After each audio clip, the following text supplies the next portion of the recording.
All right, hello everyone. Thanks so much for joining us once again for one of these videos. Today, one of our most scandalous episodes yet, according to me. Basically what we're gonna do, we're gonna go take a little bit of a trip down memory lane and we're gonna revisit the houses that I've inspected, the grossest of the bunch, and we're gonna see what did they actually end up selling for.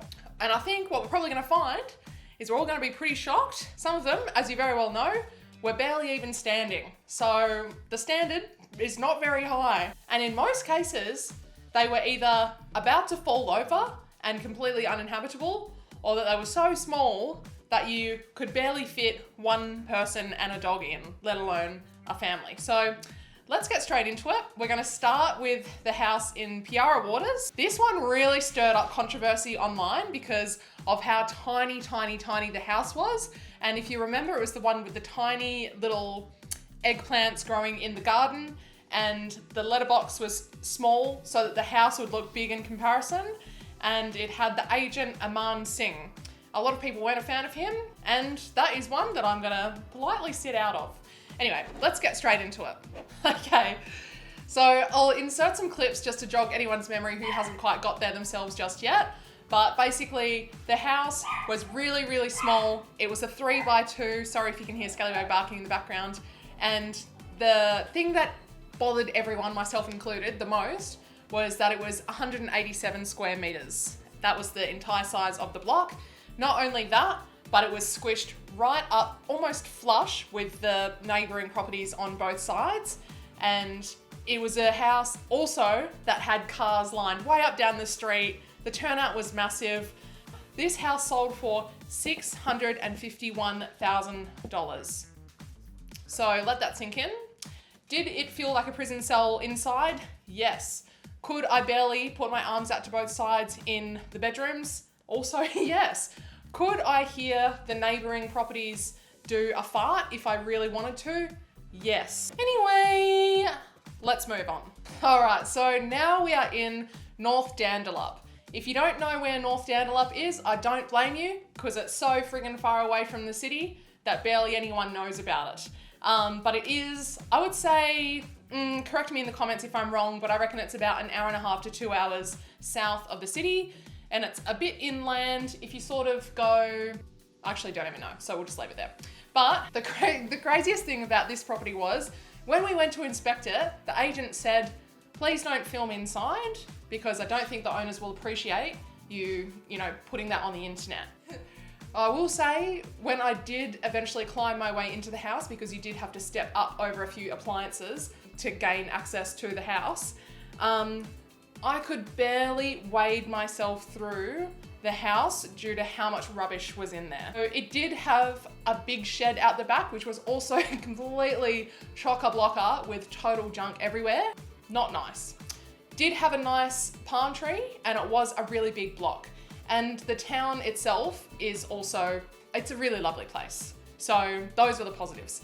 Anyway, so for a 1,100 square meter block with a uninhabitable house and a shed that needs, basically entirely clearing out, probably days worth of labor, it sold for $520,000. So yeah, pretty expensive, I think, for what you get. The agent himself also did say you would not bother buying this property just to bulldoze and build another house on there. He said it just wouldn't make sense. You're better off just buying land and building a house on. That was a really interesting one to go to. So let's move on to the next one. And now what we've got here was one of my favorite inspections to date, and not because of the house being anything spectacular. In fact, it was quite the opposite, but because we got to do it with Mark Grogan during like a private inspection. And Mark and I, we just had an absolute blast, and we were basically just like laughing the entire time. But anyway, the house, the way I remember it was that it was like hydroponics central, and it had those little pellets everywhere. It also had a fully collapsed ceiling in one of the bedrooms and junk all over the floors. It had missing doors, missing windows. It was really trashed. And it also had an Amazon rainforest for a backyard. So not really dealing with the nicest combination of elements there, but despite that, Marky got himself a solid $460,000 on the sale price there. So a pretty good price, I think, for what you're dealing with there. But a lot of people will say, and no doubt there's people typing in the comments already, it is a really generously sized block, and Armadale now is, you know, a pretty good location if you don't want to live in the city and you don't mind a bit of a commute into the city. Anyway, let's move on to the next one. Our video on this, let's be honest with each other for a minute, it went viral. It went so crazy and people were outraged. People are still outraged to this very day and like send me DMs saying, I can't believe that real estate agent was comfortable showing this property in this condition.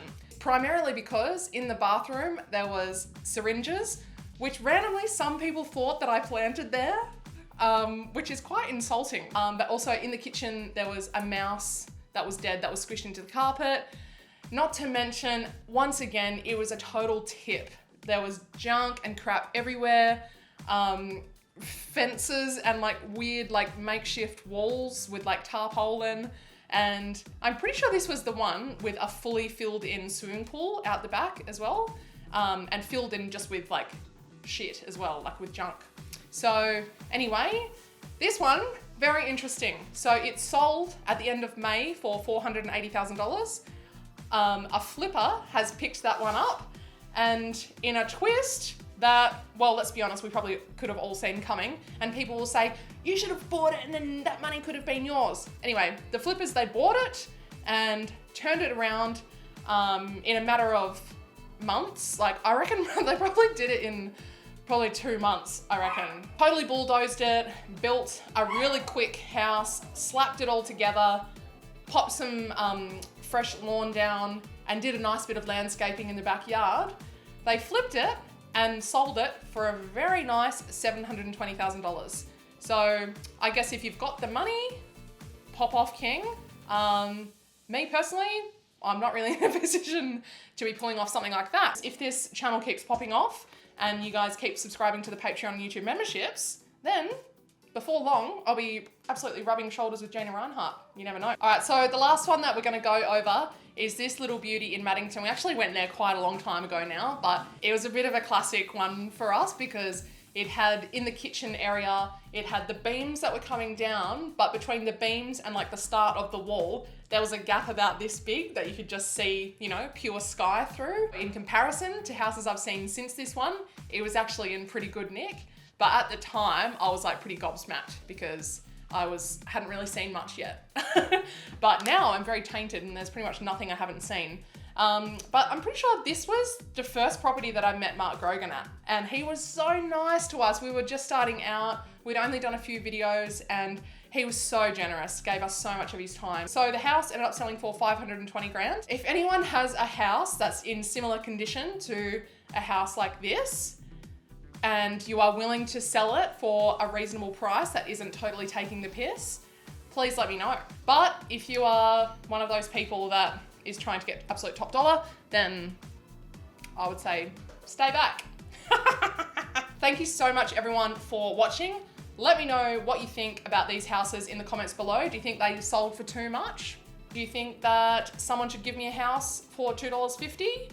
Let me know. If you wanted to follow us over on the Instagram, if you haven't already, I did a poll to help me decide what to talk about in this episode. So if you want to be involved in future decision-making processes like that, give us a follow over at the Instagram. But until next time, see you later.